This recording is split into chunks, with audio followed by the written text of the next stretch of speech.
반갑습니다. 목사님 말씀하셨지만 믿는 마음으로 왔습니다. 만약에 제가 집을 비운 사이에 먼 일이 있었으면 목사님께 부탁드리겠습니다.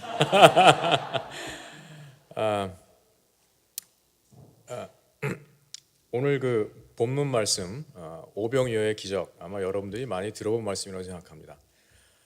예수님께서 제자들을 전도 여행을 내보내셨고, 그래서 전도 여행에 다녀온 제자들이 예수님께 와서 그들이 이제 전도 여행에서 경험한 놀라운 일들을 예수님께 보고를 했습니다. 그러자 예수님께서 자, 너희가 이제 훌륭한 일을 했는데 지치고 피곤할 테니 나와 함께 한적한 곳에 가서 쉬자고 말씀하시고 제자들과 함께 배를 타고 호수 저편으로 건너가시는데 무리들이 예수님과 제자들이 움직이는 걸 보고 먼저 호수를 돌아서 저편에 가서 기다리고 있었습니다. 예수님과 제자들은 많이 지치고 피곤했지만 예수님께서 그 무리들을 볼 때 마치 목자 없는 양 같은 그들을 보고 긍휼히 여기셔서 예수님은 그들에게 이를 부흥회를 시작하셨습니다. 아마 이른 오후부터 시작한 이 부흥회는 시간 가는 줄 모르고 말씀이 계속되면서 지속되었고 어느덧 해가 서쪽에 넘어가게 되었습니다. 상황을 파악한 제자들, 훌륭한 참모진들인 예수님의 제자들이 예수님께 와서 말씀을 드렸습니다. 예수님, 지금 이제 시간이 늦어서 해가 저어가고 있는데 사람들을 그냥 집으로 보내면 이 사람들이 하루 종일 아무것도 먹지 못해서 가다가 지쳐 쓰러질 테니 인근에 있는 동네로 보내서 뭔가 먹을 걸 사 먹고 집에 가게 하십시오. 아주 훌륭한 참모들입니다. 사태 파악을 정확하게 했고 그리고 그 사태를 해결하기 위한 해결책도 아주 합리적으로 제시를 했습니다. 그런데 예수님께서 제자들의 이 판단과 그리고 해결책에 대해서 전혀 근거 없는 거의 마이동풍과 같은 대답을 하십니다. 너희가 먹을 것을 주어라. 그러자 제자들이 이렇게 예수님께 대답합니다. 예수님, 그러면 저희 보고 가서 200데나리온어치나 되는 빵을 사다 먹이란 말씀입니까? 굉장히 공손한 대답이지만 사실은 이 대답을 가로치고 들여다보면 이런 뜻이 있습니다. 예수님, 제발 말도 안 되는 얘기 좀 그만하십시오. 일단 이 사람들을 먹이려면 200데나리온의 돈이 필요한데 저희들에게는 200데나리온의 돈이 없는 걸 아시지 않습니까? 라는 대답입니다. 당시 한 데나리온은 노동자의 하루 품삯이었습니다. 그러면 200데나리온이라면 거의 1년치 품삯에 해당하는 상당히 많은 돈입니다. 첫 번째, 돈이 없고, 두 번째, 설령 돈이 있다 하더라도 그 벌판에서 그 많은 사람들을 먹일 수 있는 빵을 산다는 것 역시 불가능한 얘기입니다. 오늘 본문에 보면 남자만 5천 명이 있다 그랬는데 마태복음에 보면 여자와 아이를 제외한 남자만 5천 명이라고 합니다. 학자들에 의하면 여기에 모인 무리들은 최소한 2만 명이 되는 군중이라고 합니다. 오늘 이 보스턴 혹은 캠브리지에서 2만 명이 먹을 음식을 구하려고 그러면 돈이 있어도 당장 1시간 만에 구할 수가 아마 없을 겁니다. 그러니 제자들의 말은 주님, 저희 보고 먹을 걸 주라 그러셨습니까? 그건 말도 안 되는 넌센스입니다라는 굉장히 공손한 대답이었습니다. 그런데 주님이 그걸 다 이해하셨을 텐데 계속 제자들이 이해할 수 없는 말씀을 하셨습니다.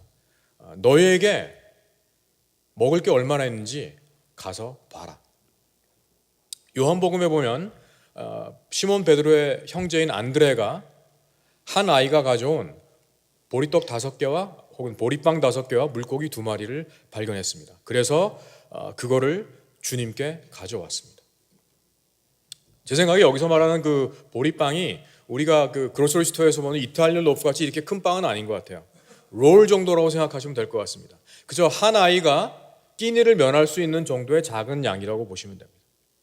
자, 이거를 들고 2만 명이 되는 군중을 지나서 예수님께로 가는 안드레의 머릿속에 어떤 생각이 스쳤을지 여러분 짐작하실 수 있죠.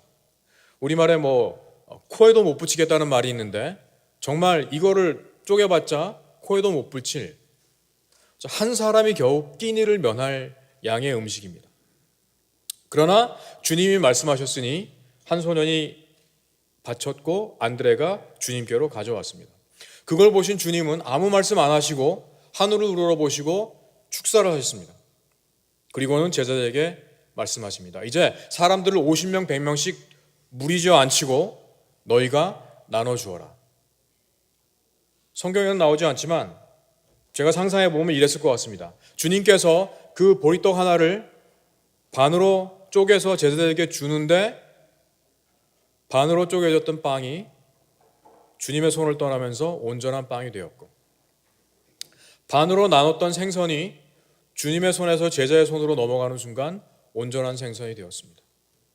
제자들이 그 빵과 그 생선을 가지고 사람들에게 가서 나눠줄 때 똑같은 기적이 계속 일어나기 시작을 했고, 그래서 오늘 본문에 보면 보리빵 5개와 물고기 2마리로 거기에 있는 2만 명에 되는 사람들이 다 식사를 했습니다.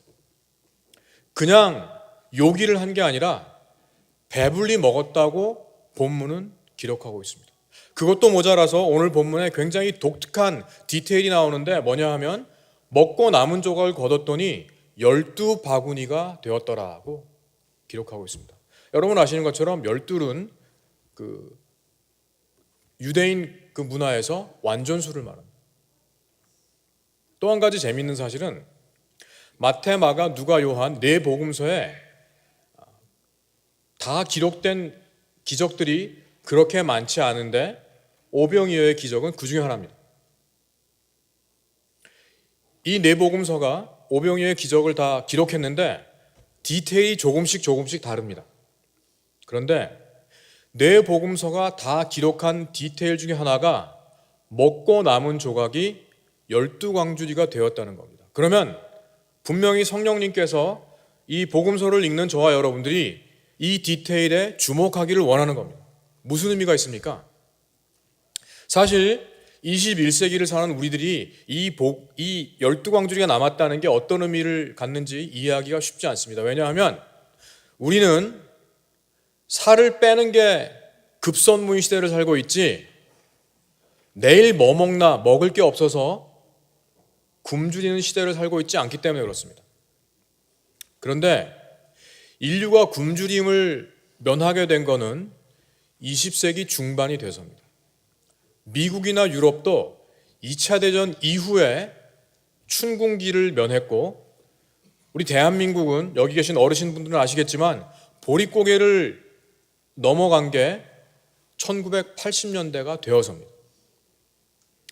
이 당시 1세기 팔레스타인, 로마의 식민지였던 이스라엘 사람들에게는 더군다나 예수님을 따랐던 대부분의 가난한 농부요 어부였던 사람들에게 배불리 먹는다는 것은 결혼식이나 되어야 한 번 있을까 말까한 호사였습니다. 항상 배가 고팠던 사람들, 우리말 옛말에 쌀밥 배 터지게 먹고 죽었으면 좋겠다는 그런 것과 같은 소망이 있었던 사람들이었는데 주님은 인가가 없는 광야에서 보리떡 5개와 물고기 2마리라는 정말 작은 양의 음식으로 이 사람들을 먹였을 뿐만 아니라 이 사람들이 배불리 먹을 수 있는 그야말로 천국 잔치를 이루어 주셨다는 겁니다. 그런데 이 놀라운 기적이 가능했던 것은 너희가 먹을 것을 주라는 이 주님의 말씀에 순종했던 제자들, 그리고 자기가 가져온 그 적은 양의 음식을 주님께 기꺼이 내어놓았던 한 아이의 헌신이 있었기 때문에 가능했다는 말씀입니다. 기적은 2000년 전에만 일어나는 것이 아니라 오늘도 우리 주변에 일어나고 있습니다. 어쩌면 제가 사는 필라델피아 빈민가에서도 주님은 기적을 매일 이뤄가고 계십니다. 저희 동네를 잠시 소개해드리겠습니다.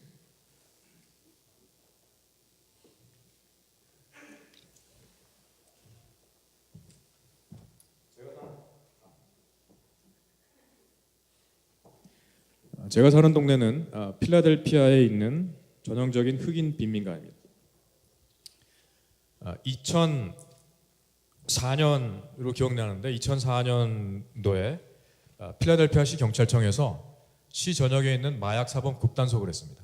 그래서 그날 하루 여기 보시는 것처럼 137명을 체포했습니다. 그런데 137명을 체포했으면 정말 필라델피아 시내 전역에 경찰들이 동원이 됐을 텐데 하필 저희 집 앞에서 찍은 사진이 신문에 나왔습니다.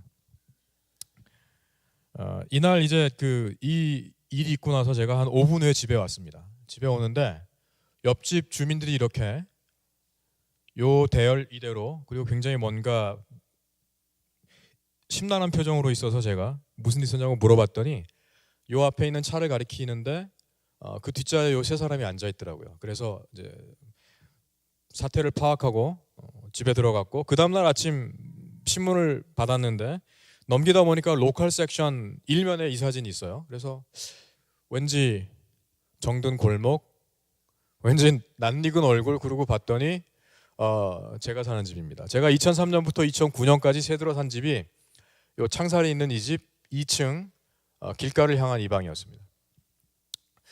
2006년 센서스에 의하면 저희 동네 주민들의 94%가 흑인이고 주민들의 44% 정도가 정부가 지정한 극빈자보다 더 가난하게 살고 있습니다. 주민들 25세 이상 성인 가운데 고등학교 졸업장 혹은 GED, 우리가 말하면 그 검정고시죠. 그 학력 가진 사람이 30%가 겨우 넘습니다. 그러니 저희 동네 주민들이 제대로 된 직업을 가질 확률은 굉장히 낮다고 보시면 됩니다. 저희 동네 집들의 한 40%가 빈 채로 벌어져 있습니다. 그리고 고등학교 중퇴율이 저희 동네 아이들은 60%가 넘습니다.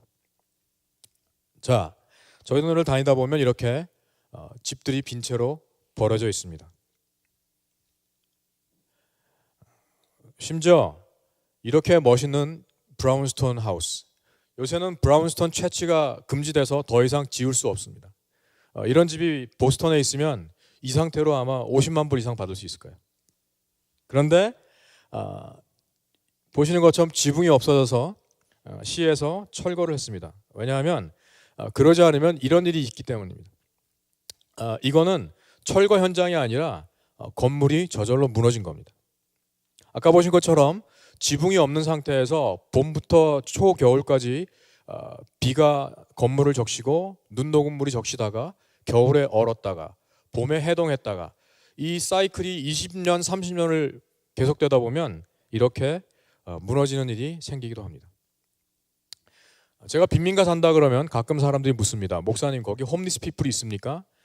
정확하게 말하면 거리에 사는 홈리스 피플은 없지만 그러나 빈집에 무단 거주하는 스쿼터라고 부르는 사람들은 여러 있습니다. 아까처럼 집이 비교되면 먼저 사람들이 와서 돈이 되는 거를 다 가져갑니다. 그래서 파이프, 전기줄, 그 다음에 주물로 만든 라디에이터, 심지어 창문, 문까지 떼갑니다. 그러면 시에서 와서 전기, 가스, 수돗물을 중단합니다. 그리고 아까처럼 그 합판으로 막는 그 컨뎀 혹은 보르드업을 하는데 갈 데가 없는 사람들이 그런 집에 들어 사는 겁니다. 그러니 겨울에 유일한 난방은 이렇게 불을 떼서 자기 몸을 녹이고 여기 있는 것처럼 싼 술을 마셔서 자기 감각을 마비시켜서 이제 잠이 들기도 하고 그러다가 한파가 오면 동사하는 경우도 가끔 있습니다. 저희 동네를 걸어다 보면 이렇게 인형이 쌓여 있는 걸 봅니다. 이거를 저희 동네 사람들은 메모리얼, 그러니까 추모비라고 부릅니다. 이 뒤에 보시면 3명의 청년이 배회하는 것처럼 보이지만 사실 이 청년들은 길을 배회하는 게 아니라 근무 중입니다. 전형적인 마약 거래인입니다. 이들의 주머니에는 조그만 비닐봉지에 들어간 마약이 있고 그래서 외부에서 마약을 사러 온 사람들은 길모퉁이에 서성이는 사람들을 보면 차의 속도를 줄이고 그래서 30초도 안 되는 짧은 기간 안에 거래가 일어나고 합니다. 제가 사진을 찍기 얼마 전에 여기서 한 청년이 이렇게 마약을 거래하다가 총에 맞아 죽었고 그래서 그 유족들이 추모 모임을 가진 거죠. 자, 그런데 여러분의 눈에 마약을 파는 이 청년들은 범죄자입니다. 왜냐하면 불법 행위를 사람들이기 때문에 그렇죠. 그렇지만 저희 동네 주민들에게 이 청년들은 범죄자이기 이전에 누군가의 아들이고 손자고 형이고 오빠고 남자친구고 아버지일 수도 있고 사촌형일 수도 있고 혹은 동네 청년일 수 있다는 겁니다. 그래서 누군가가 죽으면 며칠 안에 유족들이 prayer vigil, 기도회를 한다고 동네 사람들에게 알리고 그러면 동네 사람들이 모여서 인형을 가져다 와서 그를 위한 덕담을 하고 이렇게 쌓아놓습니다. 이렇게 쌓아놓으면 청소하는 사람들이 치워가지 않습니다. 유족들이 3주 혹은 4주 후에 그들이 충분히 애도의 시간을 가졌다고 생각할 때 치우면 그때 여기가 정리가 됩니다. 안타까운 거는 저희 동네를 다니면 항상 어느 코너에는 이런 메모리얼이 있다는 겁니다.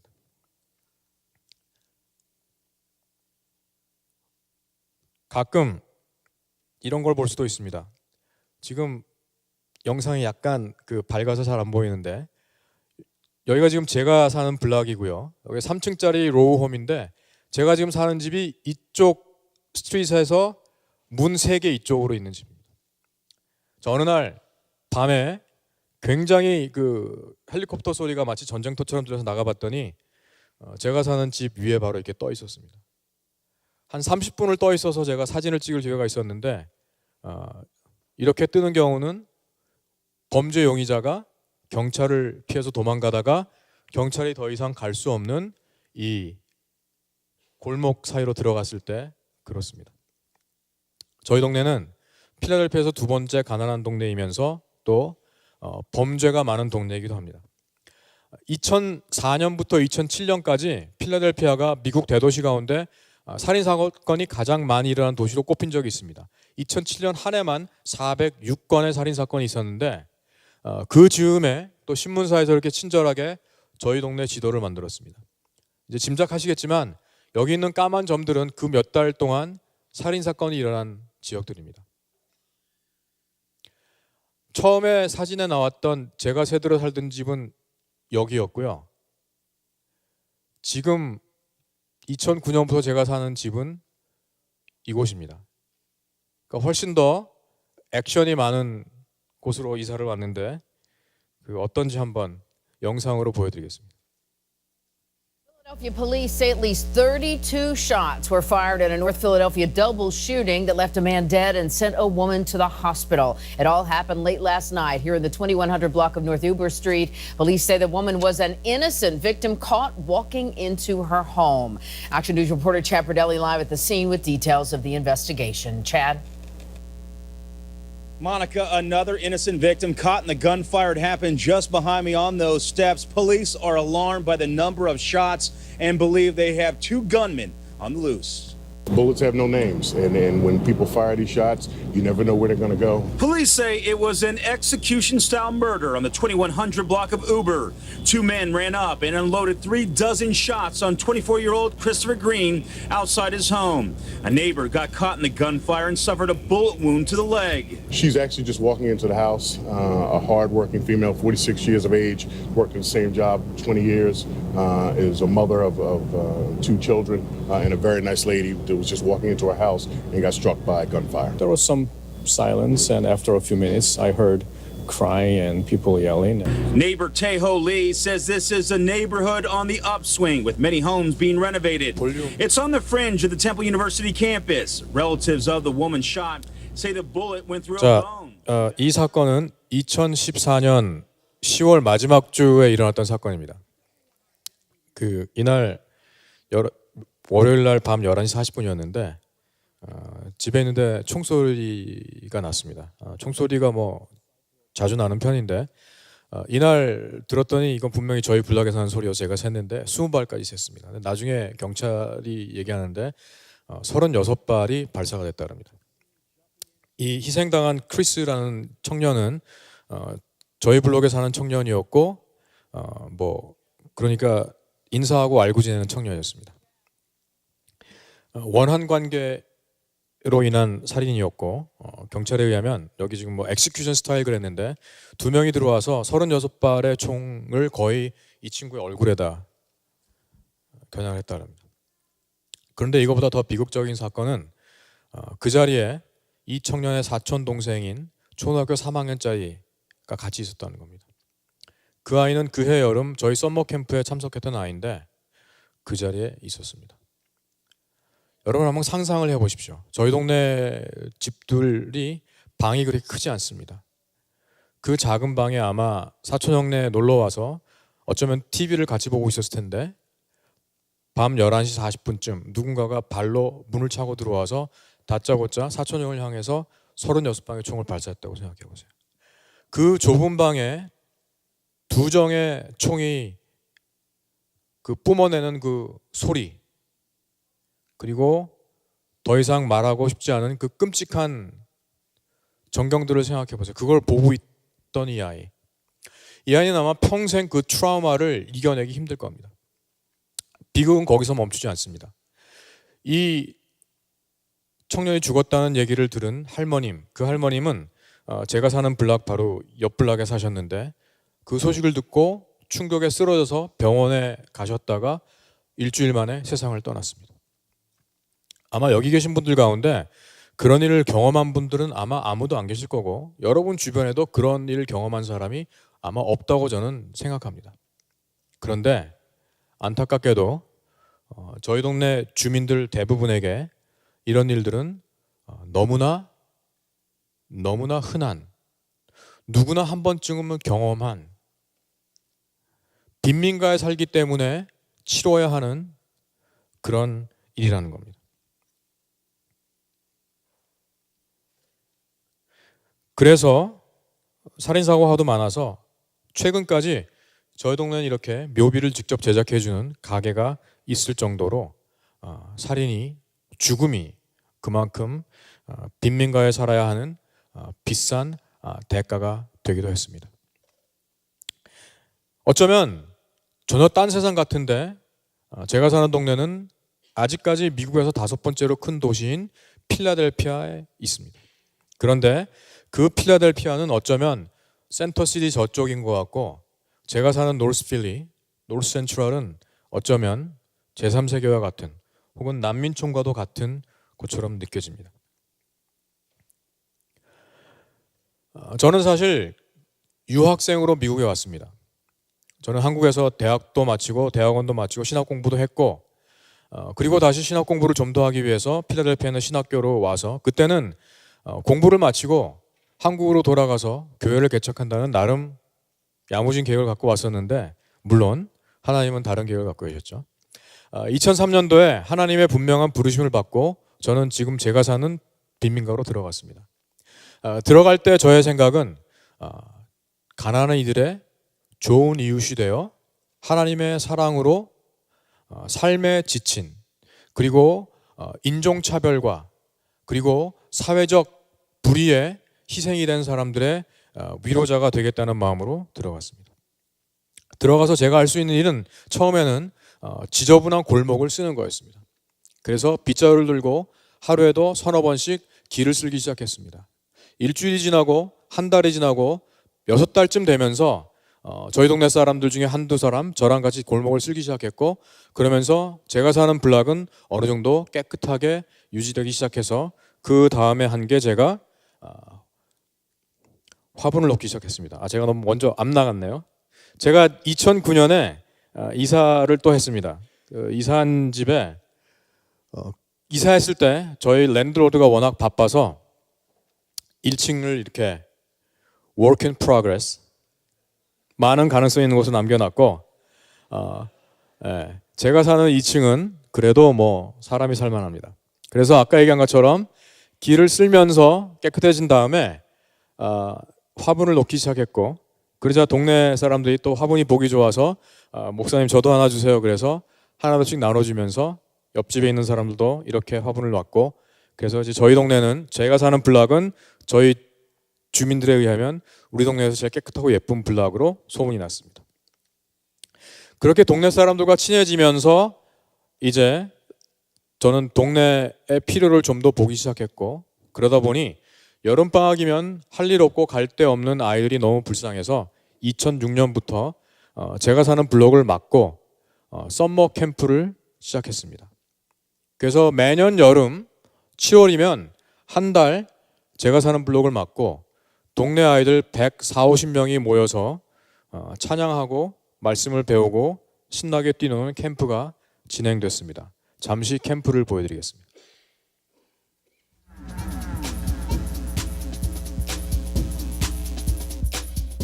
Now I got it, now I got it. Happy are the poor in spirit, for they will be the kingdom of heaven.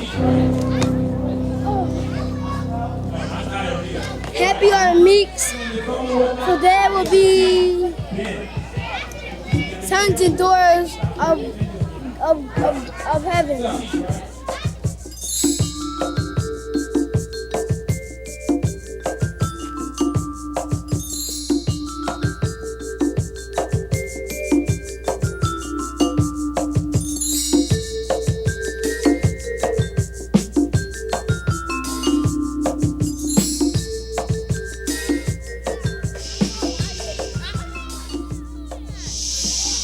Let us pray. Hold your hands, close your eyes. Jesus, I pray that you will allow our friends to learn from you, to forgive. I did come at the right time. I just came here.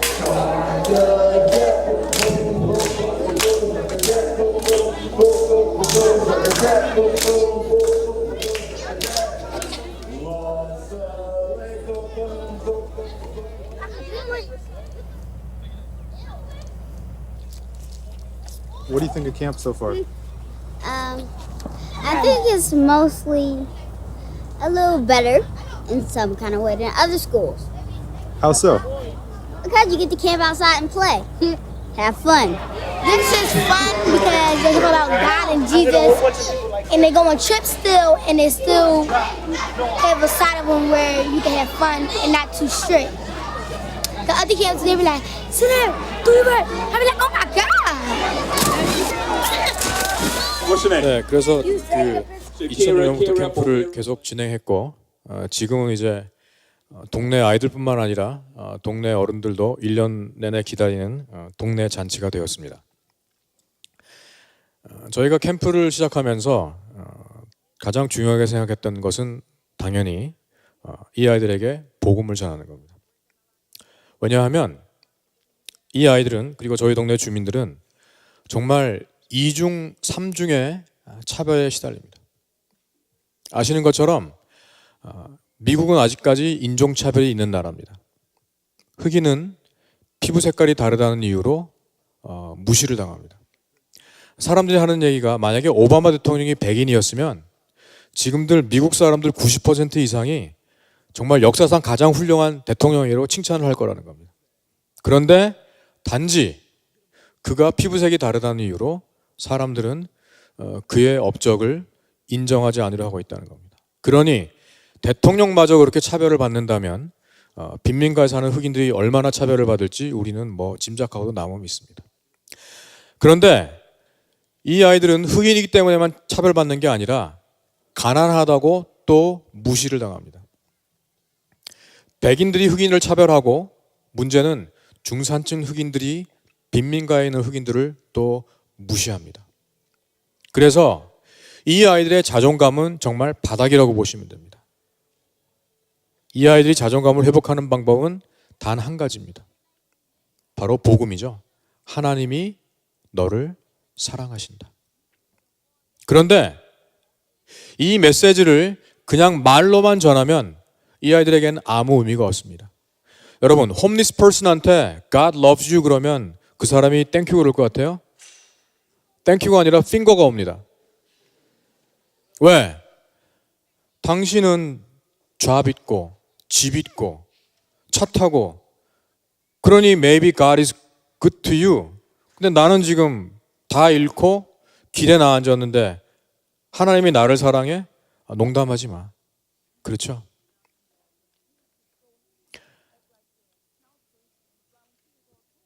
가난한 아이들에게 하나님이 너희를 사랑한다고 설득을 하려면 정말 하나님이 나를 사랑함에 분명해라고 느낄 수 있도록 이 아이들이 이해할 수 있는 언어로 이 아이들의 눈높이에서 얘기를 해야 한다는 겁니다. 그래서 지금 보신 것처럼 이렇게 신나는 캠프인데 이 캠프가 무료입니다. 4주 동안 아이들을 정말 최선을 다해서 돌봐주면서 저희는 돈 한 푼 받지 않습니다. 매년 여름이면 수많은 자원봉사자들이 와서 이 아이들을 위해 땀 흘리고 사랑을 해줍니다. 아이들이 설령 잘못을 해도 누구 하나 아이들에게 욕하는 사람 없고 때리는 사람 없습니다. 잘못을 하면 우리가 그 아이를 디시플린은 하지만 폭력으로 하지 않고 사랑으로 이 아이들을 타이르고 깨우치려고 노력하고 때로 그 아이를 위해 눈물 흘리고 손잡고 기도를 해줍니다. 그럴 때 이 아이들이 이 좋은 캠프가 돈 한 푼 안 내도 되고 이 사람들이 매년 우리를 찾아오고 그리고 내가 어떤 짓을 해도 나를 사랑으로 감싸준다면 하나님이 나를 사랑하는 게 맞구나 라고 이제 아이들이 믿기 시작했다는 겁니다. 저희 캠프에는 굉장히 많은 기적 같은 일들이 일어나고 있습니다. 올 여름 같은 경우 저희가 수요일마다 수영장을 가는데 그날 아침 그 예약한 스쿨버스가 왔는데 이미 하늘은 뭐 구름이 가득 쳤고 일기예보에 의하면 그날 비가 내리기로 돼 있고 그리고 비가 부슬부슬 오기 시작했습니다. 사실은 버스가 오기 전에 제가 잠시 고민을 했습니다. 지금이라도 예약을 취소하면 그냥 벌금만 내고 끝나는 거고 안 그러면 버스가 일단 오면 그때는 전액을 내야 됩니다. 고민을 하다가 뭐 믿는 마음으로 가고 비가 오면 뭐 그냥 애들하고 라이드하고 온다고 치고 그래서 아이들을 버스에 태웠습니다. 그리고 스테이트 파크에 있기 때문에 하이웨이를 딱 들어갔는데 하이웨이를 들어간 순간부터 비가 억수같이 쏟아지기 시작했습니다. 여러분 비 많이 오면 와이퍼를 가장 높은 속도로 해도 앞이 잘 안 보이죠? 그 정도로 비가 1시간에 오기 시작했습니다. 저는 아이들 그 점심을 가져가기 때문에 제 트럭으로 따로 이제 먼저 가서 기다리고 있는데 수영장에 도착할 때까지 계속 비가 오더니 제가 파킹라인에 들어갔을 때 비가 좀 멈추기 시작했습니다. 그리고 스쿨버스가 들어왔는데 비가 멈췄고 그래서 아이들을 점심을 먹여서 수영장에 들여보내자 구름이 걷히고 해가 나기 시작했습니다. 그랬더니 저희 스태프들이 하는 말이 저희가 버스 3대로 가는데 각 버스마다 애들이 타자마자 선생님 우리 기도해요. 오케이 뭐 기도할까? 하나님 저희 수영장 가는데 일주일에 한 번인데 제발 비 좀 멈춰주시면 안 될까요? 왜냐하면 정말 수영장 가고 싶거든요. 기도를 했대요. 그래서 수영장에 도착해서 비가 그치는 걸 보고 아이들이 다 뭐라 그랬을까요? 할렐루야 아멘. God is good 그랬다는 거예요. 수영을 이제 마치고 2시 15분이 돼서 이제 떠날 때가 됐습니다. 그래서 아이들 다 불러서 버스를 태웠습니다. 버스를 타고 가는데 하이웨이를 들어가자마자 또 천둥 번개가 치면서 아까보다 더 심한 비가 내리기 시작을 하더니 도착하니까 비가 그쳐서 아이들 다 집에 갔습니다. 이제 아이들은 하나님은 자신들을 너무나 사랑하셔서 세상은 자신들을 멸시하고 무시하지만 하나님은 우리 아이들을 너무 사랑하셔서 비도 멈춰주시는 분이라는 걸 이제는 믿게 되었다는 겁니다.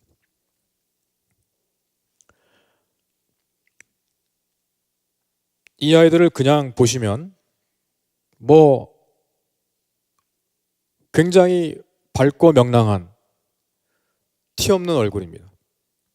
그러나 상당히 많은 아이들이 사실은 여러분이 상상할 수 없는 열악한 환경 속에서 자라고 있습니다.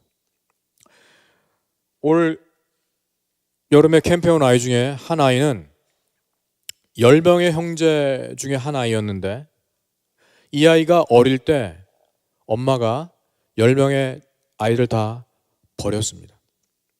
그래서 주변에 있는 분들이 하나씩 하나씩 키우기 시작을 했습니다. 그래서 이 아이는 자기가 모르는 어떤 할머니 밑에서 크게 됐는데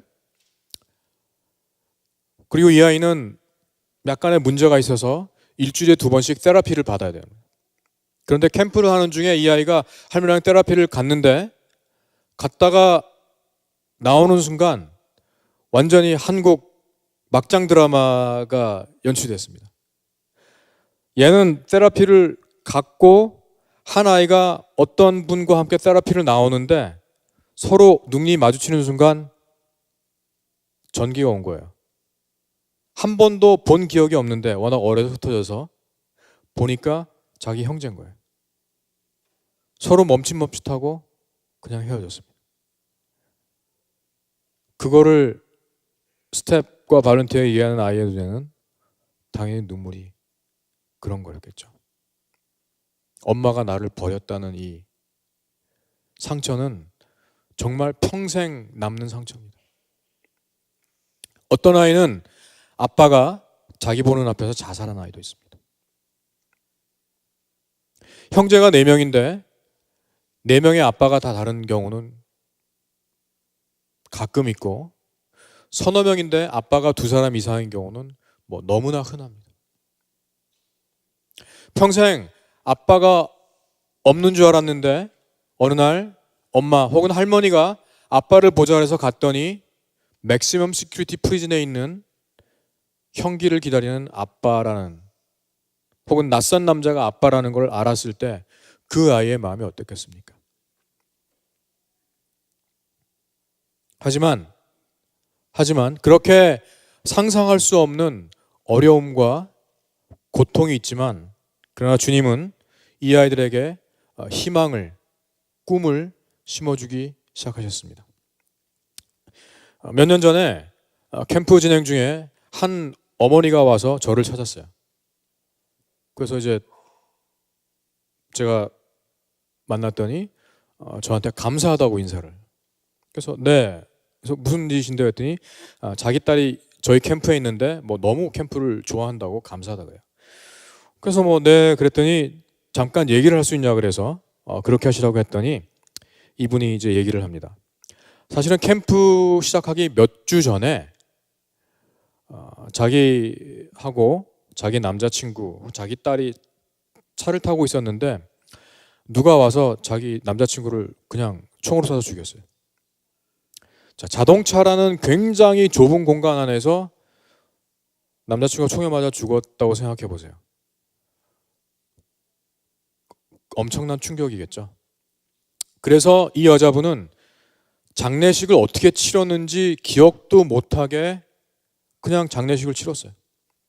그랬는데 그 이후로 정상적인 생활이 불가능했대요. 왜냐하면 뭐 눈을 떠 있을 때는 눈은 떠 있을 대로, 잠을 잘 때는 잠을 잘 대로 그 남자친구가 총 맞아 죽는 그 광경이 계속 떠올라서 도저히 제정신으로 살 수가 없었대요. 그래서 그때부터 술과 마약으로 자기를 마비시켜서 그렇게 해서라도 그 괴로운 기억을 떨쳐버리려고 안간힘을 썼답니다. 그러던 어느 날 이제 정신이 조금 들어서 이제 앉아 있는데 옆집 아주머니가 와서 서머 캠프가 있는데 당신 딸 가서 등록시켜라. 그래서 자기는 도저히 지금 그럴 형편이 안 되니 아주머니가 대신 등록을 시켜 주십시오. 그래서 그 딸이 저희 캠프에 등록을 한 겁니다. 저희는 뭐 전혀 알 길이 없죠. 자, 그랬는데 그 해 여름 우리 찬양곡 중에 아이들에게 히트곡 중에 하나가 주의 보혈 능력이 있도다였습니다. 주의 보혈 능력이 있도다.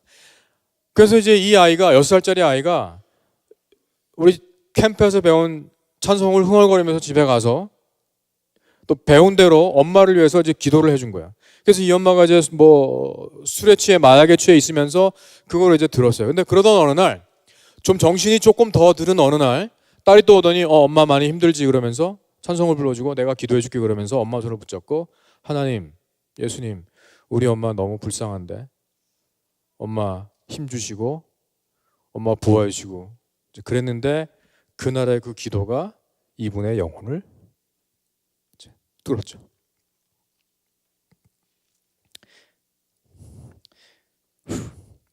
정신이 번쩍 들었어요. 왜냐하면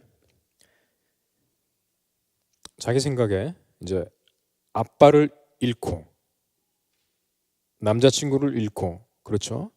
그러면 내가 이 6살짜리 딸을 돌봐야 되는데 거꾸로 해도 이게 한참 잘못됐지. 어떻게 이 딸이 나를 돌보나, 내가 지금 이러면 안 되지 정신이 들었어요. 그래서 그 자리에서 집에 있던 술과 마약을 다 쓰레기통에 버렸답니다. 그리고 자기가 기억한 게 자기도 어렸을 때 교회에 나가서 다 유스그룹도 하고 다 그랬어요. 그래서 그 주말에 주일날 정말 오랜만에 교회를 찾아갔습니다. 교회 문을 열고 들어오면서부터 눈물을 흘리기 시작해서 도대체 뭐 무슨 말씀을 들었는지 뭘 했는지 기억이 안 날 정도로 눈물로 예배를 드리고, 흑인교회는 여러분이 아시는 것처럼 얼터콜이 있습니다. 얼터콜 할 때 이분이 나와서 정말 눈물로 주님 앞에 헌신하고 이제 자기가 정신을 차려서 하나님이 선물로 주신 이 딸을 믿음으로 잘 키우겠다고 서약했고, 지금은 자기가 잡을 다시 잡고 아이를 돌보려고 노력하고 있다.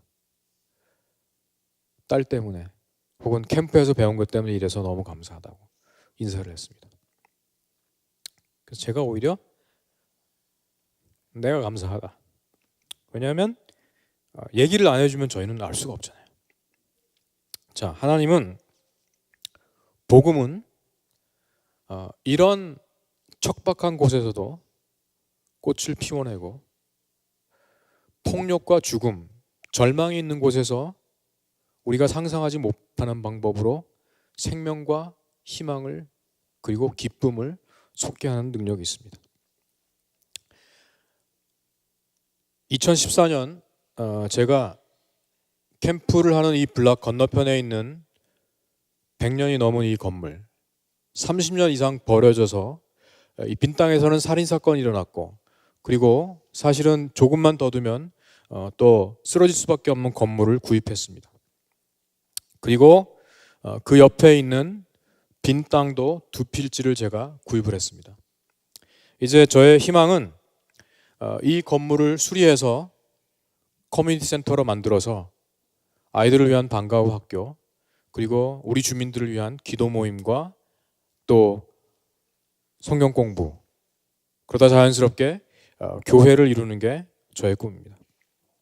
제가 이 건물을 사서 이 계획을 동네 사람들과 나누었을 때 동네 사람들은, 그리고 아이들은 마치 자기 일처럼 좋아했습니다. 왜냐하면 이제 이 건물은 아무도 사는 사람 없고 돌보는 사람이 없어서 이제 쓰러질 날만 기다리는 빈민가의 슬픈 운명을 상징하는 건물이 아니라, 하나님이 가난한 이들을 버리지 않으셨고 그들을 기억하시고 이제 빈민가에 자라는 아이들에게 꿈을 주시고 그들을 미래의 지도자로 키우겠다는 하나님의 신실하심을 보여주는 상징이 됐기 때문입니다. 지금도 아이들은, 동네 사람들은 저만 보면 물어봅니다. 목사님, 저거 언제 고칩니까? 고칠 때 저한테 말해주세요. 제가 이래봬도 할 수 있는 게 많습니다. 얼마나 고마운지 모릅니다. 말씀을 맺습니다. 2003년 제가 빈민가로 들어갈 때 저는 정말 아무것도 없이 저 혼자 들어갔습니다. 여러분 보시는 것처럼 저 뭐 대단한 사람 아닙니다. 가진 거 없습니다. 뭐 제가 제키 챈처럼 무술을 잘하는 것도 아닙니다. 그러나 하나님은 저 한 사람의 헌신을 통해서, 그리고 거기에 또 함께 참여한 수많은 믿음의 동역자들을 통해서 정말 놀라운 일들을 이루어내셨습니다. 오늘 오병이의 기적, 2만 명을 먹이신 놀라운 기적이 한 아이의 헌신으로부터 시작되었습니다. 세상은 여러분들이 하나님의 풍성함을 누리기를 원치 않습니다.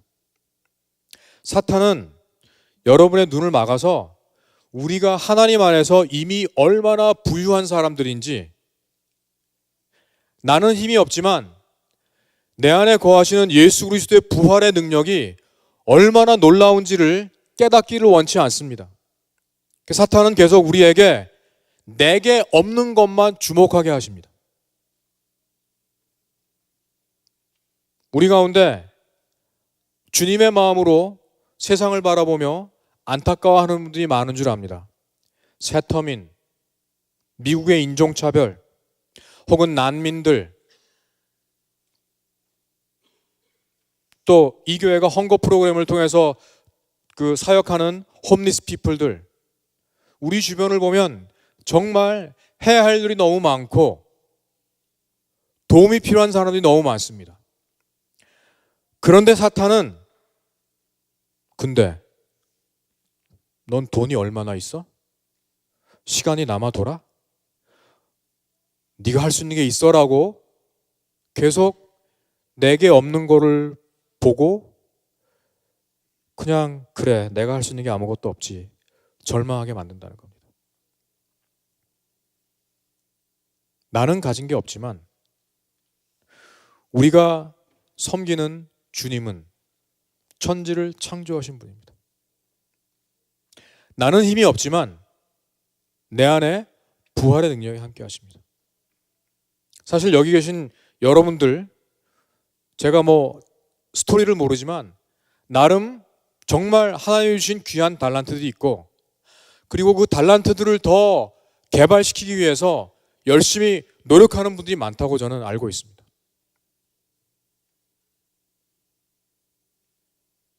최근에 제가 읽은 기사 중에 하나가 스페인에 있는 그 해상 구조원 얘기를 들었습니다.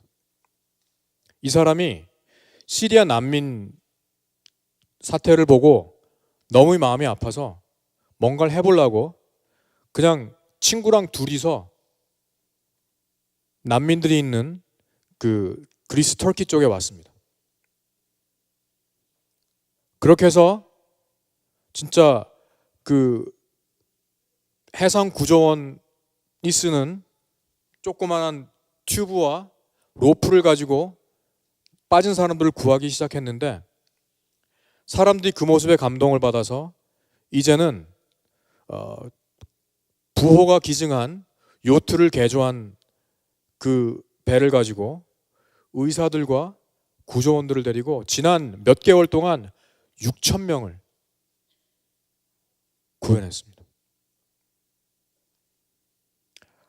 한 사람이 헌신할 때 하나님은 사람들의 마음에 감동을 주시고 그래서 그 헌신을 통해서 놀라운 일들을 이루어 주신다는 겁니다. 오병이어의 기적을 이루신 예수님은 지금도 살아 역사하고 계십니다. 왜 그때는 기적이 있었는데 왜 지금은 기적이 없느냐? 하나님의 팔이 짧아서가 아닙니다. 예수님이 더 이상 능력이 없으셔서가 아닙니다. 우리 삶에 우리 주변에 캠브리지 한인교회에 보스턴 주변에 기적이 없다면 이유는 단 한 가지입니다. 주님께 헌신하여 내게 있는 작은 것을 바치는 사람이 없기 때문입니다. 기적을 경험하고 싶으십니까? 여러분께 있는 작은 것을 주님께 바치십시오. 여러분의 음악이 자살을 꿈꾸는 사람에게 희망을 줄 수 있습니다. 여러분의 노력이 꿈을 잃은 사람에게 꿈을 줄 수 있습니다. 여러분의 헌신이 케임브리지를 전 세계의 천재들이 공부하러 모이는 이 도시를 복음의 성도로 만들 수 있습니다. 그 꿈이 여러분을 통해 이 교회를 통해 이루어지기를 주님의 이름으로 간절히 부탁드립니다. 기도하겠습니다. 주님은 정말 한 소년의 헌신을 통하여서 2만 명이 배불리 먹이는 놀라운 기적을 이루어 주셨습니다. 지금도 살아계시는 주님, 그 기적을 저희도 경험하고 싶습니다. 주님, 저희도 주님이 계속 써나가시는 이 복음서의 등장인물이 되고 싶습니다. 여기 함께 하신 성도님들 가운데 청년들 가운데 마음에 감동 있게 하시고 이제 그들의 헌신을 통하여 세상이 놀라는 어둠 가운데 빛이 임하는 죽음 속에 부활의 생명이 임하는 놀라운 일들이 일어나도록 주님 함께하여 주옵소서. 주님의 이름으로 간절히 기도했습니다. 아멘.